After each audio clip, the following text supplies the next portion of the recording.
नमस्कार, 20 मिनट 20 खबर में आपका बहुत बहुत स्वागत है। आपके साथ मैं हूं स्वप्निल। अगले 20 मिनट में आपको बताएंगे 20 अहम खबरें। तो चलिए शुरू करते हैं खबरों का सिलसिला। इस रेस्टोरेंट के काउंटर और दरवाजों के टूटे हुए शीशे बदमाशों की करतूत की गवाही दे रहे हैं। बता रहे हैं कि बेखौफ बदमाशों ने इस रेस्टोरेंट में किस कदर उपद्रव मचाया होगा। तस्वीरें झुंझुनू की हैं, जहां वारिसपुर रोड स्थित इस रेस्टोरेंट पर बदमाश कहर बनकर टूट पड़े।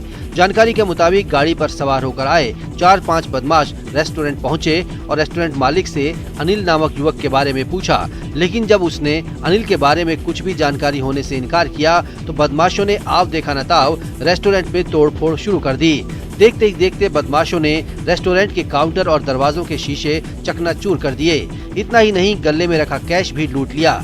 घटना की खबर पाकर जब तक पुलिस मौके पर पहुंचती तब तक बदमाश रफू चक्कर हो चुके थे।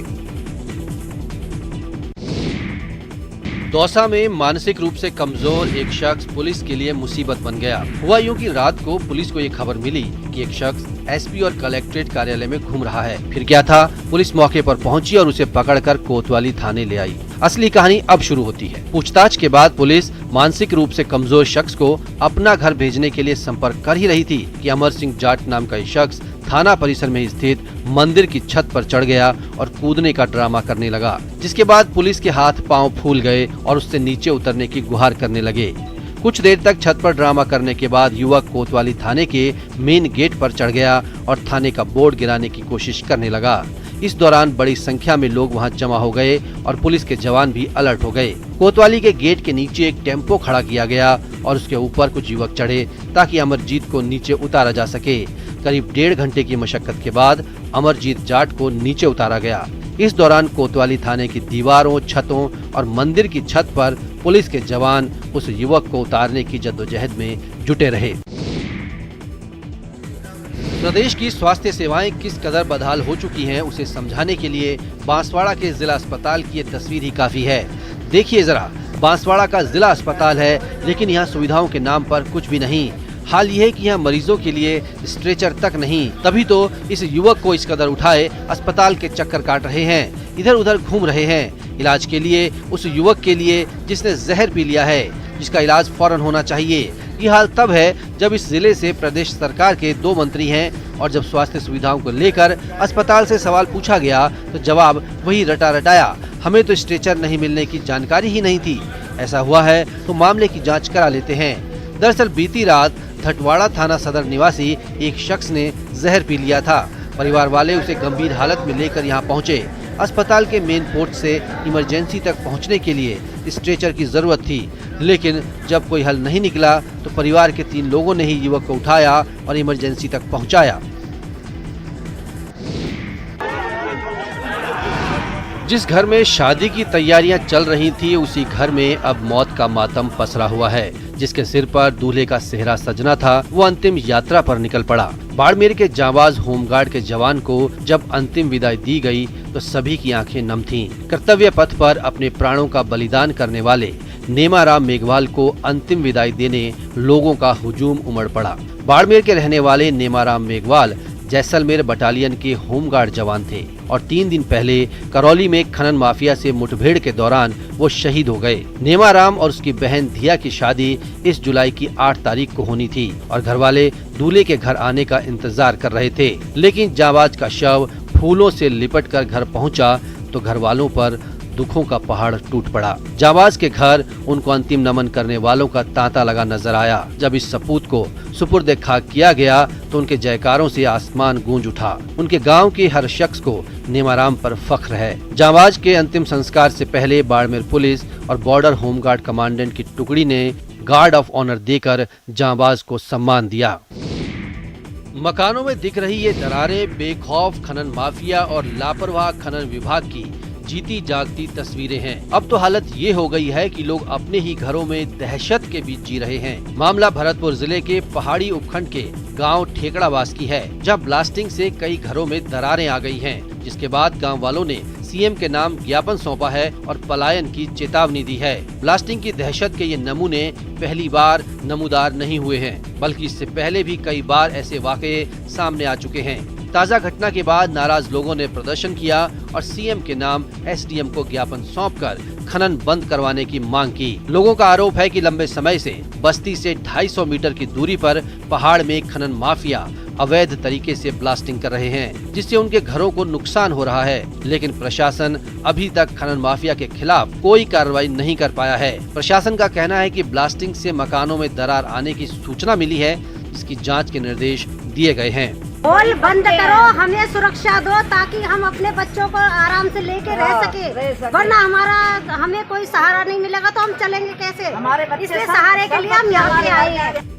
प्रदेश में प्री मानसून के दौरान हुई झमाझम बारिश ने अच्छे मानसून के संकेत दे दिए हैं। ऐसे में प्रदेश में बारिश के मौसम में किसी तरह की आपदा से निपटने के लिए एसडीआरएफ ने खुद को मुस्तैद कर लिया है। बारिश या बाढ़ से होने वाले किसी भी दुर्घटना को रोकने के लिए एसडीआरएफ के कमांडेंट पंकज चौधरी प्रदेश के दौरे पर हैं और यूनिट का निरीक्षण करने के साथ ही मॉक ड्रिल के जरिए बचाव के उपायों का भी जायजा ले रहे हैं। अजमेर के आना सागर झील में भी ऐसी ही एक मॉक ड्रिल की गई, जिसमें एसडीआरएफ ने पानी में फंसे लोगों के रेस्क्यू ऑपरेशन का लाइव डेमो दिया। इस दौरान एसपी विकास शर्मा भी मौजूद रहे और रेस्क्यू ऑपरेशन का जायजा लिया। कमांडेंट पंकज चौधरी ने बताया कि 25 जून तक एसडीआरएफ की 47 टीमें प्रदेश के 24 जिलों में तैनात कर दी जाएंगी, जो बारिश से होने वाले किसी भी तरह के आपात हालात से निपटने के लिए मुस्तैद रहेंगी। इसके लिए एसडीआरएफ को आधुनिक उपकरणों से भी लैस किया गया है। ये है सीकर के फतेहपुर कस्बे की रहने वाली मंजू देवी। मंजू देवी की किस्मत पर नियति ने क्रूर प्रहार तो पहले ही कर दिया था, अब सिस्टम ने भी उन्हें दर दर भटकने के लिए छोड़ दिया है। छोटी उम्र में ही मंजू देवी के पति ने उनका साथ छोड़ दिया और फिर एक हादसे में उनका एक पैर भी चला गया। किसी तरह से सरकारी राशन के भरोसे वो अपने और अपने बेटे का पेट भर रही थी। पिछले 2 महीने से वो राशन भी ये कहकर बंद कर दिया गया कि वो एक सरकारी कर्मचारी है, जबकि सच्चाई ये है कि ना तो मंजू देवी और ना उनके बेटे किसी सरकारी नौकरी में हैं। 181 पर शिकायत करी, वो भी सुनाई कौन करी 2 महीना से। एसडीएम कौन जाए, वो भी कौन सुने, 4 बार जाए। और वो नरेश शर्मा ने भी शिकायत करी, वो भी कौन जवाब दे। पहले थाने क्यों मिला है? पहले मिला मैंने। अच्छा, अब 2 महीना से कौन मिल गया। अब क्या बतावा थाने क्यों? अब क्यों कौन कहे कि हाँ आगे सो सी पास हो सी कटसी का चेकिन सामने जाए तो चेकिन बाकी लगी कि मैं। सरकारी राशन के लिए मंजू देवी पिछले 2 महीने से तमाम अधिकारियों के दफ्तरों के चक्कर लगा चुकी है, लेकिन अभी तक सिवाय आश्वासन के कुछ भी नहीं मिला। एसडीएम भी यही कह रहे हैं कि जल्द ही इस समस्या का समाधान कर लिया जाएगा और मंजू देवी को फिर से सरकारी राशन मिलना शुरू हो जाएगा। लंबे अरसे से भारतीय नागरिकता का इंतजार कर रहे 8 पाक विस्थापितों के चेहरे उस समय खिल उठे जब राजधानी जयपुर में उन्हें भारतीय नागरिक होने के प्रमाण पत्र सौंपे गए। कलेक्ट्रेट भवन में अतिरिक्त जिला कलेक्टर प्रथम दिनेश कुमार शर्मा ने 8 पाक विस्थापित नागरिकों को भारतीय नागरिकता प्रदान की। एडीएम ने 47 वर्षीय निर्मला, 19 वर्षीय येशुवर राम, 28 वर्षीय खेत कुमार, 22 वर्षीय अजीत कुमार, 25 वर्षीय तानियान, 28 वर्षीय संतोष, 17 वर्षीय हरिवंती लाल और 18 वर्षीय जगदेश लाल पाक विस्थापित नागरिकों को भारतीय नागरिकता प्रमाण पत्र प्रदान कर बधाइयां दी। उन्होंने सभी को जिम्मेदार भारतीय नागरिक बनने की शुभकामना दी। इस दौरान अतिरिक्त जिला कलेक्टर दक्षिण मोहम्मद अबू बर्क भी उपस्थित रहे। भारतीय नागरिकता प्रमाण पत्र पाने के बाद सभी पाक विस्थापित नागरिकों ने खुशी जाहिर करते हुए कहा कि उन्हें भारतीय होने पर गर्व है और अब वे सभी सरकारी योजनाओं का लाभ ले सकते हैं। अगर सब कुछ ठीक ठाक रहा तो 20 सालों से भटक रहे पाक विस्थापितों को अपना ठिकाना मिल जाएगा। दरअसल जैसलमेर नगर परिषद ने मास्टर प्लान में संशोधन कर भील बस्ती में इन पाक विस्थापितों को बसाने का खाका तैयार कर लिया है। जैसलमेर में ऐसे 300 से ज्यादा परिवार रह रहे हैं, जिनकी बस्तियों में बिजली पानी आदि की सुविधा तो नगर परिषद ने कर दी, लेकिन अब तक इन्हें पट्टे नहीं मिल पाए थे। कुछ समय पहले इन्हें पाक विस्थापित भील बस्ती से हटाकर दूसरी जगह शिफ्ट करने की योजना थी, लेकिन इन लोगों ने इसका विरोध किया और इस बस्ती में ही पट्टे देने की मांग की। इस पर नगर परिषद ने मास्टर प्लान में संशोधन करवाया और इन्हें भील बस्ती में ही पट्टे देने की योजना बनाई, जिसके बाद गरीब परिवारों को उनके काबिज स्थानों के पट्टे सामान्य दरों पर मिलने का रास्ता साफ हो गया। हालांकि अभी तक इसकी दरें तय नहीं हैं, लेकिन बताया जा रहा है कि लगभग 50 से 60 रुपए प्रति वर्ग फीट के हिसाब से पट्टों का आवंटन किया जाएगा। अलवर नगर परिषद ने अतिक्रमण के खिलाफ अभियान चलाकर कई अवैध निर्माण ध्वस्त कर दिए। शहर के लाल डिग्गी के पास मेहंदी बाग में आम रास्ते पर दयाराम सैनी ने अतिक्रमण कर रखा था, जिसकी शिकायत मिलने के बाद नगर परिषद के अतिक्रमण निरोधी दस्ता बुलडोजर के साथ पहुंचा। नगर परिषद अतिक्रमण अधिकारी राजेश शर्मा ने पुलिस की मौजूदगी में जेसीबी से हटवाया और रास्ता खुल गया। पिछले कई वर्षों से स्थानीय लोगों को इस अतिक्रमण की वजह से काफी लंबा रास्ता तय करना पड़ रहा था। इतना ही नहीं, अतिक्रमणकारी ने सड़क के किनारे लगे सरकारी हैंडपंप को ऊपर से काटकर उस एरिया को भी अपने कब्जे में कर लिया था। इसके बाद स्थानीय लोग काफी दिनों से अतिक्रमण हटाने के लिए संघर्षरत थे। कलेक्टर की जन सुनवाई में लगातार इस मामले को लोगों ने उठाया। वहीं एक लंबी कानूनी लड़ाई के बाद कोर्ट से भी जीत हासिल हुई और अतिक्रमण हटाया गया। प्री मॉनसून की बारिश ने प्रदेश में भीषण गर्मी से राहत तो दी है। पानी सप्लाई के लिए सबसे अहम बीसलपुर में भी पानी पहुंचने लगा है। अलग अलग कैचमेंट इलाकों से बांध में करीब 13 सेंटीमीटर पानी की आवक दर्ज की गई है। सीजन की पहली बारिश में ही बीसलपुर में पानी की आवक होना अपने आप में सौभाग्य का प्रतीक है। इस समय बीसलपुर काफी संकट के दौर से गुजर रहा है। बांध में अगले 1 महीने के बराबर ही प्रदेश में पानी की सप्लाई के लायक पानी है। ऐसे में अगर बीसलपुर में पहली बारिश से अच्छी शुरुआत हुई है तो उम्मीद है इस बार मॉनसून बीसलपुर बांध के कैचमेंट एरिया पर खास तौर पर मेहरबान रहेगा और बांध में अगले साल तक पानी की सप्लाई के लायक पानी आ जाएगा। इस बार मानसून बीसलपुर के कैचमेंट एरिया पर पूरी तरह से मेहरबान रहेगा और बांध में अच्छी आवक होगी ताकि राजस्थान की प्यास आगे आने वाले 1 साल के लिए आसानी से तसल्ली के साथ में बुझाई जा सके। मॉनसून आने से पहले तो बड़े बड़े दावे किए गए थे, लेकिन पहली बारिश ने ही चित्तौड़गढ़ नगर परिषद के दावों को पानी में मिला दिया। आप भी देखिए वार्ड नंबर 55 का नजारा, जहां सिर्फ 15 मिनट की प्री मॉनसून बारिश ने इलाके को पानी पानी कर दिया। इलाके में इतना पानी भर चुका है कि लोग अपने जरूरी कामों के लिए भी घर से नहीं निकल पा रहे। बच्चों का स्कूल जाना तक दूभर हो गया। इलाके की इस हालत से लोगों में गहरी नाराजगी है और नगर परिषद को जमकर कोस रहे हैं। नगर परिषद की जिम्मेदारों की बात करें तो हर बार की तरह इस बार भी आश्वासन की घुट्टी पिला रहे हैं। नवनियुक्त आयुक्त रविंद्र यादव अब दावा कर रहे हैं कि वे खुद मौके का निरीक्षण करेंगे और लोगों को राहत दी जाएगी। और यहाँ से 8-9 साल से ऐसे पानी भरा रहा, थोड़ी बहुत भी बारिश होती इकट्ठा हो जाता है और मोटर लगा के पानी तोड़ना पड़ रहा है। यहाँ पे कुछ भी नहीं हुआ, यहाँ पे कुछ नहीं होता है। 10 साल हो गए आज हमको यहाँ पे, लेकिन ना तो नालियाँ बनी ना ये रोड बनी। ये वार्ड नंबर 55 की जो समस्या है अभी मेरी जानकारी में आया है, इसका मैं खुद भी मौका निरीक्षण कर लूंगा, तकनीकी अधिकारियों से भी मौका निरीक्षण करवाएंगे। कहने को तो प्रतापगढ़ जिले का 41% हिस्सा वन क्षेत्र में आता है, लेकिन इस वन क्षेत्र में वन्य जीवों की संख्या लगातार कम होती जा रही है। इसके पीछे एक प्रमुख कारण वन क्षेत्रों में मानवीय आबादी का बढ़ना तो है ही, साथ ही इन वन्य जीवों का शिकार भी है। शिकारियों के पंजे में फंसे इस बिज्जू की हालत को देखकर सहसा ही अंदाजा लगाया जा सकता है कि शिकारी कितने क्रूर तरीके से इन वन्य जीवों का सफाया करने में लगे हैं। शिकारी वन्य जीव की खाल, हड्डियां और मांस के लिए इनका शिकार करते हैं।